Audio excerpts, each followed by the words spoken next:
Hey guys, Dancentral here, and welcome to part 5 of my Q&A subs answer session. This part I'm going to be answering questions from a good friend Interghost, and we'll see how we go with them, and if I need to do another part after that, then I will do. But we're doing quite well. We nearly got through all of them, which is good. I've really enjoyed doing these, so again, thanks a lot for everyone that's posted questions. So anyway, Adam Interghost, he wants to know, Dan, how long do you think this community will last on YouTube? Now that's a little bit of a downer question, to be honest. Like, it's not really something that I don't think any gamer really wants to think about, to be honest. Like, hopefully, the community will stay strong for forever or for a very long time, to be honest. I mean, retro gaming is obviously still very enjoyable and very strong amongst gamers, on YouTube. And as I said in a previous part, the great thing about retro games is that although they're not, the most recent games out, not only do people love playing them, but even if they do play it and they complete it and, they leave it for say a week or two, and they're in the mood again to go back and play that game again. So it just never really, even though it's an old game, it never gets old, if that makes sense, which is quite a nice idea. But to be honest, mate, hopefully a long time. I mean, I don't know what your thoughts are on it, but I hope you're not thinking that it's likely to end suddenly, because I hope it doesn't, to be honest. But yeah, hopefully a long time, to be honest. So anyway, moving on. Who are the top 5 people on YouTube for you to watch?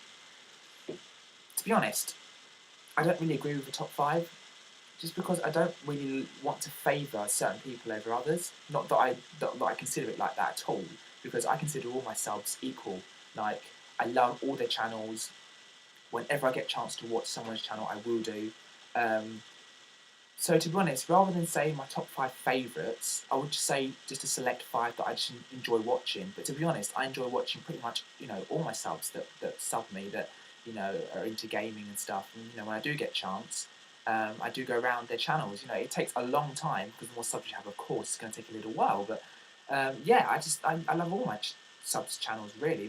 They're really, really, really inspiring and really great to watch. But if I had to say a few that I do tend to watch, if I'm kind of limited on time but I want to catch up on a few videos, then obviously Xfile2708, as a lot of people agree with, because he's just a great member of the community, and I love watching all his pickup videos. SNEStastic, again, great pickup videos, great gameplay vids, really nice guy as well. My great friend Wendy, Pop Tart Love 2010, really, really nice woman and great videos. The Jebs24, good friend Gemma, she has some great videos. And then Ty's Wayne, another really great guy, he's got some brilliant videos up. And just another one, AirHonor85, my good friend Aaron, really great channel. So they're just some people that I love watching, but I don't really have a kind of a top 5. I have got on my channel other channels that are really awesome, but I don't kind of, favour channels over others, really. Just because I don't feel that,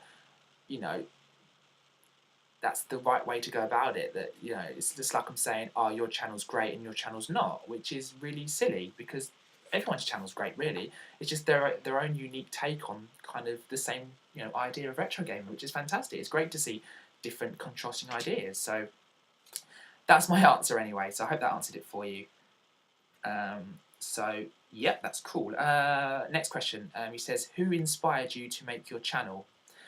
To be honest, I can't actually remember the specific person who it was, although there's a few people that I know of that kind of really did get me into it kind of later down the line. It was just basically various pianists, various piano players on YouTube, because my channel initially started off as a music channel, as a piano channel. I've had my channel for about 2.5 years now, something like that, and for about a year it was literally just solely piano videos and music. And that was kind of the direction that I wanted to stick at for the whole time I was on YouTube initially.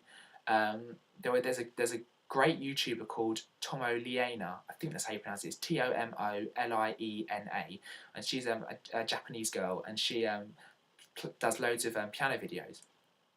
And I got talking to her, and she kind of sort of inspired me to kind of start making my own piano videos, because at the time I was playing the piano a lot, but just kind of in private for my own kind of, leisure.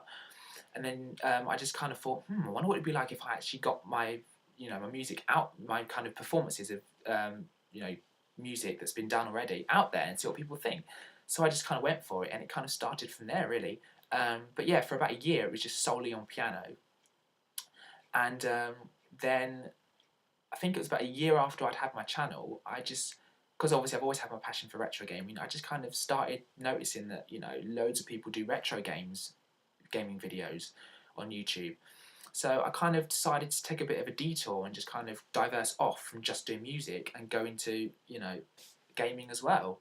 And then it kind of branched off. So you had the main one for piano, and then it kind of branched off into gaming, and also branched off into dance as well. So it kind of was kind of a mixture, and I just thought it'd be great to kind of have a variety of different styles on my channel. So there wasn't. I think probably would have been people like Xfile 2708, Snestastic, Lefarius, and Ian Wilson that kind of really inspired me to go down the gaming route. But mainly it was just for piano, and then later down the line I just decided to diverse into a different area. So when I first started my channel, it wasn't really anyone in particular. It was just mainly the fact that people had piano videos on YouTube, and then that Japanese girl I'm really had been chatting to for quite a while. We don't really talk anymore, but she was doing a lot of piano videos, and it just inspired me to do some myself. So that's really how I kind of got started, and it's just gone from there. So there we go. He also says, if you were a computer game character, who would it be and why? Now, a lot of people would already know what I'm going to say before I say it. So, if you want to say it to the camera now, say it. Yeah, exactly. You got it. Sonic the Hedgehog. Not only because I love playing the Sonic games, but also in real life, I like to run really fast because I love running and I love sprinting. So, if I run around the block, I tend to sprint like the first 2 times, and then I'll walk for the next few, and then I may jog and then sprint again. But I love my running. I tried to get into parkour, you know, the sport where you jump from one obstacle to the next that sometimes is quite high, and you can jump from a high wall down and then just roll at the bottom to kind of, you know, break your fall so you don't injure yourself. But I wasn't that great at it. I kept, you know, almost injuring myself, so I probably won't try that, to be honest, anymore. But yeah, probably be Sonic, because I associate with him like physically because I run loads, and also I just love playing the games. So there we go. And Interghost's last question is, please can you play a Nintendo song on the piano for me? Yes, I can.